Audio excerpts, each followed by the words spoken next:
السلام عليكم ورحمة الله وبركاته. عاملين ايه؟ يا رب تكونوا بخير.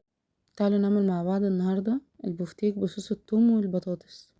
معايا بصلتين كبار مبشورين بشر ناعم، معايا ملح، فلفل اسود، 7 بهارات، معلقة سكر صغيرة. هنمزجهم مع بعض كده كويس. هنزل عليهم بالبفتيك بتاعي، هتبلهم. لو عندك وقت سيبيهم في التلاجة اقل حاجة ساعة. لو ما عندكيش وقت اشتغلي على طول.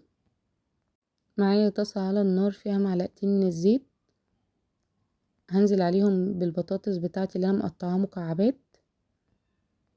هاخدها تحميرة كده سريعة وهخرجها تاني من الطاسة.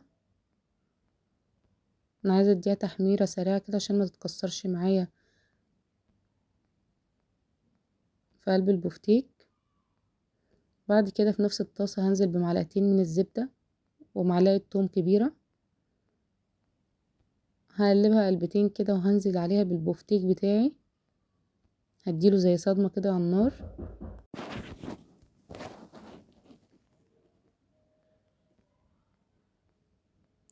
اول ما ياخد لون من تحت كده هقلبه.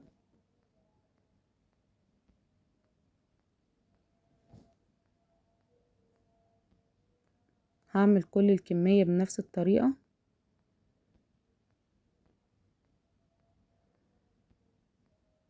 خلصت كل الكمية اللي معايا، هنزل عليها بالبصل المفروم اللي كان متبل فيها، هسيبهم دقيقتين كده على النار. بعد كده هحط عليهم طماطمايه مبشورة وهسيبهم مع بعض دقيقتين. بعد كده هنزل عليهم بكوبايتين من المية المغلية، هسيبهم بقى يستووا مع بعض شوية. وفي الاخر هنزل بالبطاطس بتاعتي، هغطيهم بقى واسيبهم لحد ما يستوي البطاطس، تستوي البفتيك يستوي. تعالوا نعمل بقى جنبها رز بشعرية. معايا معلقتين زبدة عليهم حبة زيت، هنزل عليهم بمعلقة توم صغيرة مفروم، بتدي ريحة تحفة للرز بشعرية. هنزل بقى بكمية الشعرية بتاعتي اللي انا هعملها. انا بحط نص مقدار رز شعرية، يعني لو هعمل 4 رز احط 2 شعرية.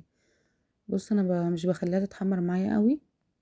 هنزل عليها بقى بكمية الرز اللي معايا، هفضل اقلب فيهم لحد ما الرز يتحمر كويس جدا، يعني تحس ان هو كده بيعمل صوت في الحلة معاكي. هحط عليهم بقى الملح، هنزل عليهم بواحدة مرقة. بعد كده هغطي الرز بتاعي بالمية، لازم تغطيه بالمية. هغطيه بقى واسيبه مع نفسه على البوتاجاز لحد ما يشرب ميته. بصوا كده شرب المية بتاعته. غطيته بقى وسيبته يستوي خالص على نار هادية. بصوا ده البفتيك بتاعي بعد ما استوى، تحفة تحفة تحفة والله يا جماعة تحفة. جربوا الطريقة دي وهتعجبكم، هتستغنوا عن قليه في الزيت خالص. بصوا ده الرز بتاعي بعد ما خلص، وده البفتيك، ودي البطاطس بتاعتنا. بصوا الرز مش معجن خالص وطعمه تحفة. الزبدة اصلا بتخلي طعم الرز جميل. بصوا البطاطس مهرية معايا والبفتيك مستوي جامد اهو. جربوه ان شاء الله تعجبكم.